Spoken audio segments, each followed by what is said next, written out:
And I tell you what, your wife was in the chat and said your other favorite tool is the Zebra Stat, which I also enjoyed. Yes, I love the Zebra Stat too. Yes. Do they still make that? Yes. Do they As really? far as I know, I've had mine that. for 10 years. Yeah, I had mine. I bought mine a long time ago, but I don't know if they're still in business. I can't imagine that they. Yeah, that thing is. That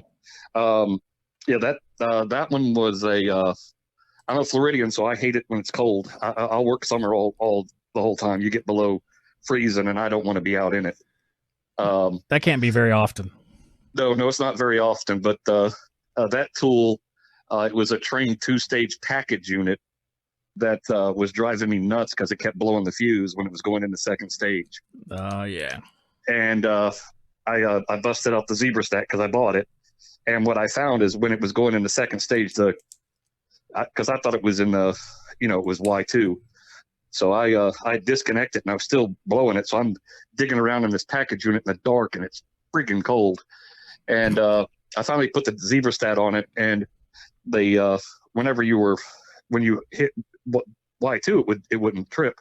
It was when you hit W. So the thermostat was kicking on the electric heat with the second stage, and the contactor for the electric heat was blowing was shorted, and that was what was blowing the fuse. But I was so tunnel visioned on Y2, and I was digging in that thing, and I was freezing to death, and I was not happy because I was cold. Yeah, I feel your pain on that. I think we had a similar issue, and what it was when the second stage come on, there was a solenoid on this big evaporator because it was a huge 20-ton unit, and the solenoid was shorted out.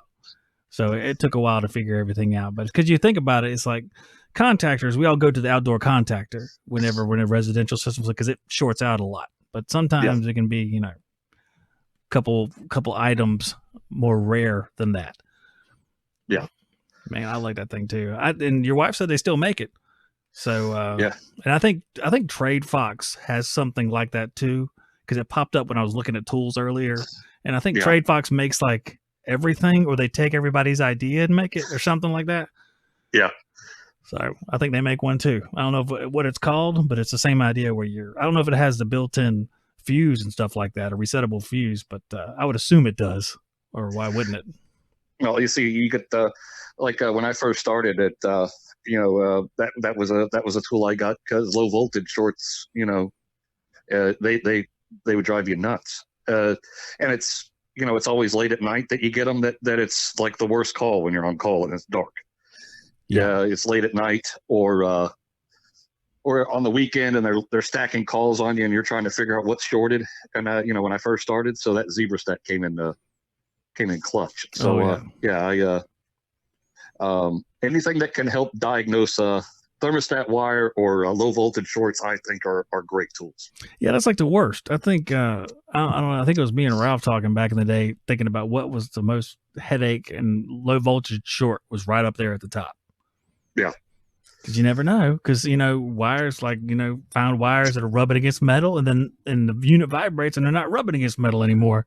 But then they rub against metal again the next week. That sort of thing. The worst low voltage short I had was I had one. It took me 5 hours to find. It drove me nuts. It was a old carrier unit where they had the screws that come from the inside of the unit back out for the electrical panel. Yeah. And this thing would run for 10 minutes and and then the contactor would pop out. It was okay. So I tore the whole outdoor unit apart looking for this thing. I couldn't find a short anywhere. And if I didn't run the unit, it didn't short out.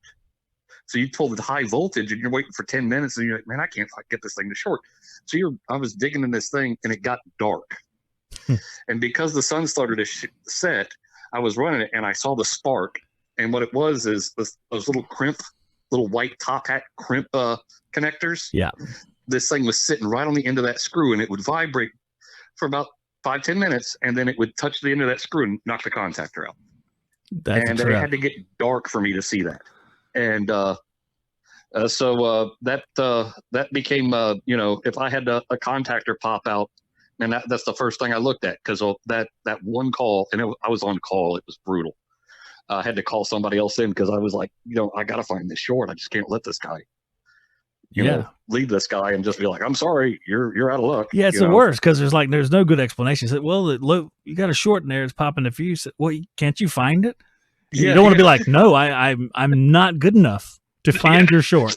Yeah, so I had to call a technician to run the other calls because I was like, man, I got to find this thing. I don't know. It's just driving me absolutely insane. Well, they can go change the run caps for a while, and you can figure that one out. The other 90% of the calls that are repetitive. Yeah. Yeah. Well, that's pretty good, man. I like that. You get a subco there and some bonus short stuff, and that's a good wisdom for hopefully people listening here, especially the younger guys.